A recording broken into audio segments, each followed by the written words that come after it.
Alright, what's going on guys? In this video, I'm going to show you how to upgrade the Ajani Wise Counselor Planeswalker deck. As always, do keep in mind that these are not intended to be tier 1 competitive decks. If you want that, consider checking out the latest tournament results, though those decks are very expensive. What we'll be doing is upgrading this deck card by card, sticking to this deck's themes, and doing it on a budget, as we will not exceed $15 USD with our upgrades. So the Ajani Wise Counselor Planeswalker deck is a mono white, kind of a sort of aggro deck with a life gain sub-theme. You can see it with cards like Ajani's Pridemate, which gets a +1/+1 counter whenever you gain life, along with Dwarven Priest and Herald of Faith, which let us gain life to grow the Pridemate. The unique cards that come with the deck, the cards you can only get by purchasing it, are Ajani himself, as well as Ajani's Influence, Silverbeak Griffin, and Court Cleric. Now, as is often the case, the deck is filled with lots of really bad cards. Things like Arrest Ghost, Swiftclaw, and Meteor Golem. I mean, the Swiftclaw just doesn't do anything, and probably isn't going to survive combat with, well, anything. And the Meteor Golem just costs 1,000,000 mana. It's way too much, way too expensive. You could do much cooler stuff with 7 mana. So we're going to cut stuff like this out of the deck and put better stuff in on a budget. So first off, we'll take out 2 Cavalry Drill Masters and we will replace them with 2 Ajani's Pridemate. The Drill Masters give a creature +2/+0 in first strike when we play it, and it would be pretty cool if it was, like an instant speed type of thing, like if it had flash. But as regular creatures, they aren't that exciting. The Pridemates, on the other hand, just have the potential to grow to massive proportions, and they're gonna fit with our theme. So yeah, we're gonna go with those. Next, we'll take out 3 Rustwing Falcons and replace them with 3 Healer's Hawks. These cards are pretty similar. Basically, we're just sacrificing 1 toughness on the Falcon so we can have lifelink on the Hawk. The 1 toughness is negligible. We're still going to be attacking for 1 flying, but that incidental life gain can come in handy, especially if we have Ajani's Pridemate in play. Next, we're going to take out a Pegasus Courser and replace it with a 4th Healer's Hawk. This is something that you're going to see a lot of in this video. We want to be aggressive, and the Pegasus just doesn't do it. 3 mana for 1 power is just not acceptable for what we want to do. Even if it does give a creature flying, it's too slow. We want loads of small creatures, and we want to put a lot of power on the battlefield really quickly, and Pegasus is just, it's too expensive. 3 mana for 1 power, not what I'm going for here. Next, we're going to take out 2 Herald of Faith and replace them with 2 Leonin Vanguards. Even though the angels gain life, they cost way too much mana to cast. It's just, it's too expensive. The Vanguard, on the other hand, gives us a 1-drop that can gain us life and attack for 2 if we have 3 creatures. It's also pretty nice that we don't have to attack with the Vanguard to gain the life. If the board gets clogged up, these things are just going to give us free life every turn, plus constantly grow the Pridemates until they are big enough to start bull rushing the opponent. So yeah, it's not bad. Next, we'll remove a Meteor Golem and a Sarah's Guardian for 2 more of these Vanguards. The problem is these 2 cards cost 1,000,000 mana, literally 1,000,000. I mean, count the mana symbols. Yeah, pretty sure that's 1,000,000. Look, the Sarah's Guardian is fun and all, but look at it this way. You still own the card, so if you want to play it, go stuff it in a green-white ramp deck, and it'll be fine there, I guess, but it just doesn't fit this one, It's not doing what we want to do, which is be very, very fast. So yeah, the same is true for the Golem. It's just they're too slow. The Vanguard is going to serve us much better in this deck. Next, we're going to take out 2 Oresco's Swiftclaw and replace them with 2 Adanto Vanguards. So the Vanguards are 3/1s when they attack, just like the Swiftclaws, but they have the added benefit of becoming indestructible if we pay 4 life. Now, 4 life might sound like a lot to pay, but the fact that these are so hard to kill means we can relentlessly attack with them every single turn. If our opponent does a block, fantastic. And if they do, we just pay 4 life and keep our creature. Trust me,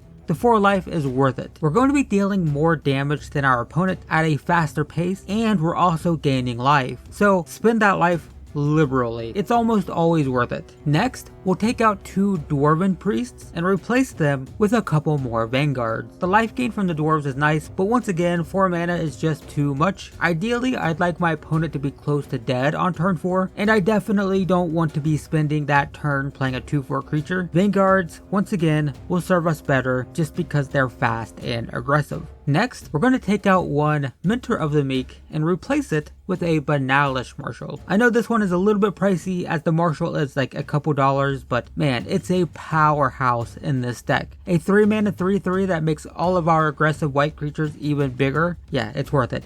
Trust me. It's so worth it. This will be the best card in your deck and you will win games because of it. You know, Mentor of the Meek is a decent card though. I mean, it lets you draw a card whenever you play a small creature if you pay 1 mana, which is actually like, it's really good for card advantage and all, but I just don't think it's as good as the Marshal. Plus it's, you know, again, it's a little bit slow. It's 3 mana for 2 power and, you know, we don't want to be spending our mana drawing cards. We'd rather be, you know, just putting out as much power as possible. But if you're playing with sideboards, you can definitely move the Mentor there and bring it in against control decks that are constantly blowing up your stuff. Marshal is way better main board, but the Mentor, yeah, it could be a sideboard card, that'd be fine. Anyway, moving on, we're gonna take out 2 Militia Buglers and replace them with 2 more Banalish Marshals. The Buglers let us look at the top cards of our deck and pick a small creature from it and put it into our hand, but once again, it's just not quite fast enough. It's great for card advantage, just like Mentor of the Meek, but bad for aggro. This is another great sideboard option for black control though, so if it were me, I would take the Buglers out for the Banalish Marshals, but move the Bugler to the sideboard for control games, particularly black control.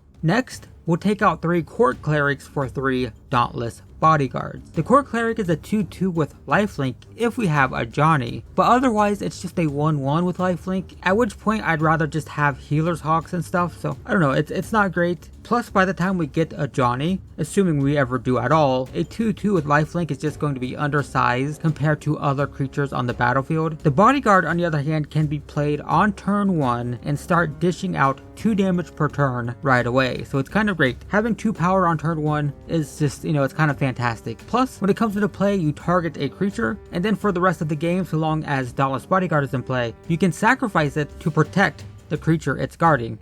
Hence the name, it's a bodyguard, get it? This makes it great in the late game too, because it can protect things like Banalish Marshal and Ajani's Pridemate. Now, I would say your first priority with this should always be to just cast it on turn 1. You want to play it as soon as possible, assuming you don't have another 1-drop. Ideally, you want to get it out immediately and start swinging with it, but the fact that it can give you a bit of insurance against removal, it's really nice. It's a nice bonus. Next, we're going to take out 2 Ajani's Influence for 2 Martyr of Dusk. The Ajani's Influence is just a little bit expensive and it doesn't really do enough for the price we have to pay for it. I mean, don't get me wrong, a couple +1/+1 counters is nice and all, but I don't want to pay 4 mana for it. Instead, we're going to play another aggro creature, and this is another one that's great against removal because if it dies, you get a 1/1 token. This means that you can attack with it every single turn, and if your opponent decides to trade with it, say they decide to block it, you just get another token so that you can continue the assault. And hey, that token also has lifelink, so it works with Ajani's Pridemate. Not bad. Next, we'll take out Knight's Pledge and a Mighty Leap for 2 more Martyr of Dusk. The name of the game is creatures with this deck. We want a lot of them. And while the Knight's Pledge gives us 2 power for 2 mana, it also sets us up to get 2 for 1 if that creature dies that it enchants. And the Mighty Leap, you know, it just doesn't do much. I'd much rather have a Martyr of Dusk. And then finally, because we're playing with such a low mana curve, we're going to take out 4.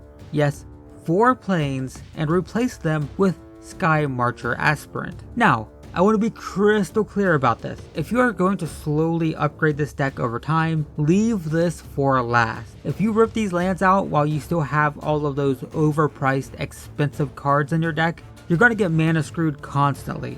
You're going to draw those expensive cards and you're not going to draw enough mana to cast it because you just ripped out 4 lands from your deck. So we're only doing this at the end of our upgrades because at this point we have way too many lands considering the majority of our cards cost only 1 or 2 mana. So very important, do this last. But yeah, the Sky Marcher Aspirants have 2 power for 1 mana. So just like the Dauntless Bodyguard, we just want to play this on turn 1 and it's kind of fantastic. But if we have the City's Blessing, which means if we have 10 or more permanents, it also gets flying, which is great in the late game because it allows us to close out games when the board starts getting stalled up. So it's pretty nice. And that's it. That's the deck. That's our upgrades. Before we move on, let me just say that I am playing a very similar deck to this in paper. So if you're interested in seeing that, I'll leave a link in the description below to a deck list on probably Tapped Out and MTG Goldfish. I'm using a lot of the same cards, but I'm splashing red for Viashino Pyromancer, Lightning Strikes, and Tajik. I'm also running things like Remorseful Cleric for flying, because flying is nice, and Conclave Tribunal as removal. So yeah,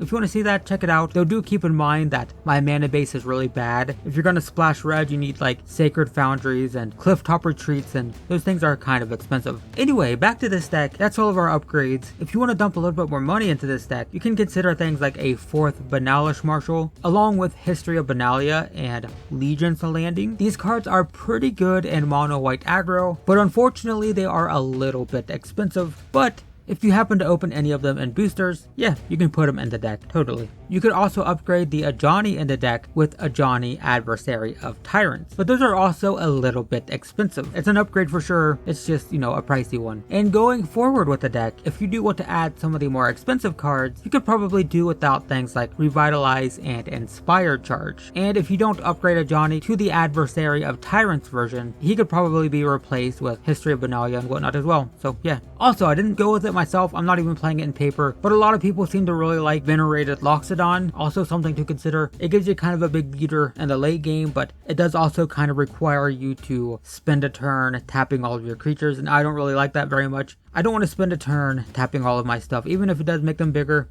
I'd rather just, you know, attack relentlessly. But yeah, something to consider. Anyway, that's it. That's the deck. We are on budget. We are below $15 USD, and while the resulting deck won't be winning you a Grand Prix, if you were playing this Ajani deck straight out of the box, then this should be significantly more powerful than what you're playing now. No doubt this will improve your chances of winning, and you'll probably do it quickly considering how fast this deck is now. Right, anyway, if you want to see more Planeswalker upgrade videos like this, check the description. There should be a playlist full of them, and in the meantime, thanks for watching. I hope this video was helpful, and I will see you in the next one.